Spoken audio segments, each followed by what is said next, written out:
उत्तरांचल में यह आपदा 16 और 17 जून के बीच की रात को आई। हजारों की संख्या में तीर्थयात्रियों का नदी में बह जाना और अन्य नुकसान की जानकारी मिली। तुरंत अपने स्वयंसेवकों के एक बैठक हमारे प्रांत प्रचारक डॉक्टर हरीश जी ने आमंत्रित की। उस बैठक में 3 फेज के निर्णय लिए गए। सबसे पहले एक हेल्पलाइन प्रारंभ की गई। 15 मिनट के अंदर अपने प्रांत में जहाँ जहाँ पर भी अपने स्वयंसेवक हैं उनको ये सूचना दी गई कि वो तुरंत इस कार्य में लगे। मालूम हुआ कि वो पहले से ही लग गए थे और पूरे देश में एक समाचार ये दिया गया ये कि हेल्पलाइन की जहाँ जहाँ भी किसी को कोई दिक्कत है, कोई परेशानी है, अपने सेंटर्स के नंबर हमने 1 घंटे की बैठक के अंदर इस्टेब्लिश करके पूरे देश में वितरित किए कि जहाँ जहाँ भी किसी को कोई परेशानी है वो हमको इन्फॉर्म करें। और हमने 11 केंद्रों के नंबर पूरे देश में प्रसारित 1-2 घंटे के अंदर अंदर कर दिए। इसके बाद 3 चरणों का ये तय किया गया कि सबसे पहले जितने तीर्थ यात्री फंसे हुए हैं उनको कोई भी ऐसी सुविधा ना हो जो भी हम सहायता कर सकें। यानी उन जो निकल रहे थे यात्री उनको भोजन कराना, दवाई देना, रेस्ट कराना, जो भी हो सकता था तीर्थ यात्रियों को वहाँ से सकुशल निकालकर उनके घर तक पहुँचाने का काम प्रायोरिटी पर हुआ।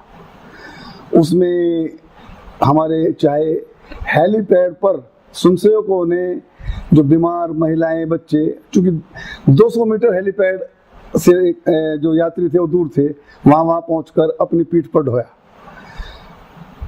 यहाँ तक कि सेना के लोगों को भी हमारे कैंपों में भोजन कराया गया और हजारों यात्री हमारे कैंपों में रोजाना भोजन करते थे निःशुल्क। किसी भी प्रकार की धर्मशाला में कोई यात्री ठहरा, कोई अस्पताल में यात्री ठहरा, हम खोजते थे और वहीं जाकर उनको चाहे टिकट बनवाना हो, चाहे नकद देना हो, चाहे उनको खाद्य सामग्री देना हो, प्रत्येक प्रकार की सहायता उपलब्ध कराई। उसके पश्चात ये किया गया कि भाई ये तय किया गया कि यात्रियों को निकालने के पश्चात हम जो स्थानीय आपदाग्रस्त लोग होंगे उनको सामग्री वितरण या सहायता वितरण जिस तरह की वो उपलब्ध कराएंगे। और तीसरे चरण में ये तय किया गया कि बाद में उनको रिहेबिलिटेशन का प्रोग्राम चलाया जाएगा, पुनर्वास कार्यक्रम गाँव का। तो पहला तो हमारा चरण पूरा हो गया, यात्री लगभग उत्तरांचल से सभी निकल गए हैं। दूसरा चरण चल रहा है, हमारे प्रांत से सर्वे टीम पूरे प्रांत में गई हुई है। 3 जुलाई को बैठकर उसमें सब रिपोर्ट आएगी कि कहाँ कहाँ कितना नुकसान हुआ, कितने यात्री, क्या क्या स्थिति है, वो पूरी रिपोर्ट आएगी। और इस बीच में हमारा राहत कार्य स्थानीय कार्य लोगों के लिए लगातार चल रहा है। नीचे पहाड़ी पर 10-10 किलोमीटर नीचे उतरकर हमारे स्वयंसेवक जो हैं राहत सामग्री पहुंचा रहे हैं। अन्य प्रकार के जो भी सुविधा साधन हो सकते हैं, क्योंकि एक सीमा होती है, वो भी अप्लाई कर सब गांव तक हम चाहते हैं पहुंचना, वहां तक सामग्री पहुंचा रहे हैं। दूसरा चरण चल रहा है और ये चरण अभी चलता रहेगा। 3 तारीख की बैठक में पूरे प्रांत से हमारे पास रिपोर्ट्स आएंगी, उसके बाद इस कार्य को और गति दी जाएगी। पुनर्वास का जहाँ तक प्रश्न है, उसमें समय लगेगा, उसमें और दोबारा से सर्वे पूरे प्रांत का कराया जाएगा। कहाँ कितने हमारे 100 के करीब लगभग शिशु मंदिर अफेक्टेड हुए हैं, 20 शिशु मंदिर तो बिल्कुल बह गए हैं। कितने ही गांव की ये समाचार है कि पुरुष लोग इसमें त्रासदी का शिकार हो गए हैं, महिलाएं बची हैं, बच्चे उन सब का केंद्रीय मार्गदर्शन भी है कि वो जो बच्चे बचे हैं उनका भी और महिलाओं का भी सबका जीवन यापन का कुछ न कुछ जो है उनका साधन योजना पूर्वक बनाया जाएगा।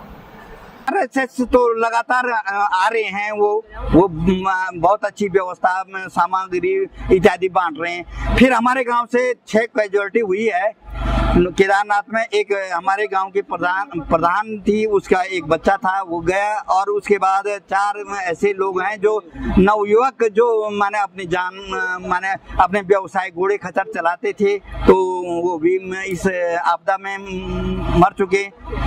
2-3 की लाश तो मिल चुकी, 2-3 लाशें अभी तक नहीं मिली। केंद्र देहरादून है और यहाँ पे उत्तराखंड यूपी से 20 लोग ये जो दल है ये अभी गया। और हमारा जो सोनप्रयाग में कैंप लगाने का हुआ, जो लोग आपदा से प्रभावित है ग्रामीण, उनके गांव में, ताकि जो लोग इससे असलियत में प्रभावित है उन लोगों तक पहुंचना और गांव में इसका वितरण करना है। हम उनके लिए भोजन सामग्री लाए हैं, आटा, चावल, चीनी आदि। जो ग्रामीण असल में आपदा से प्रभावित है उनके घरों में, प्रत्येक घर में ये अनाज पहुंचाया जाएगा।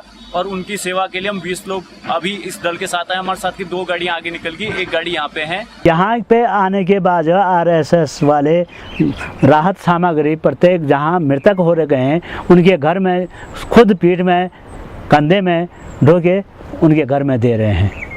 जहाँ पर रोड कनेक्टिविटी नहीं है वहाँ पे एक तो संघ परिवार द्वारा छोटे छोटे जो पुल रहते हैं वो बनाए जा रहे हैं, पगडंडियाँ बनाई जा रही हैं और वहाँ पे स्थानीय लोगों से संपर्क कर करके उनसे बात की जा रही है कि राहत सामग्री यहाँ पे उपलब्ध है। जैसे हम नारायणगढ़ी में है अभी, और माधव सेवा केंद्र यहाँ पे जहाँ से मैं बाइक दे रहा हूँ वहाँ स्थापित किया गया है। तो लोगों को पता चलता जा रहा है कि राहत सामग्री वहाँ पे मिल रही है, लोग आते जा रहे हैं, कलेक्ट करते जा रहे हैं। और जो लोग यहाँ आ नहीं पा रहे हैं, हम लोग स्वयं वहाँ तक जा रहे हैं। अगर बीच में नदियाँ पड़ रही हैं, सड़क पड़ रही है, तो हम लोगों को दुर्गम स्थानों से बुलवा के वहाँ से राहत सामग्री प्रदान कर रहे हैं। हमारे 2 स्वयंसेवक थे, ब्रिजमोहन बिष्ट और अपने योगेंद्र राणा जी, इन्होंने अपनी जान की परवाह न करते हुए रामबाड़ा, केदारनाथ और जंगलचट्टी में हेलीपैड बनाए। इनकी उत्कृष्ट भूमिका के द्वारा ही जो है कम से कम 10,000 लोगों की जानें बची। इसके ऑपरेशन में सबसे पहले हमको दिक्कत आई कि हम हेलीपैड कैसे बनाएं, कहाँ बनाएं। उन लोगों ने वहाँ पे नहीं हमारे पास हथियार थे, लेकिन हाथों के द्वारा अन्य सहयोगी जो स्थानीय लोग वहाँ पे उनके सहयोग के द्वारा वहाँ पे कुछ हथियार एकत्रित कर दिए गए और हथियारों के द्वारा जो हमने हेलीपैड बनाया। और मैं ये जरूर कहना चाहता हूँ कि आर्मी ने अपना पूरा कर्तव्य निष्ठावान होकर के और कर्तव्य को निभाते हुए बहुत सारे लोगों की जानें बचाई।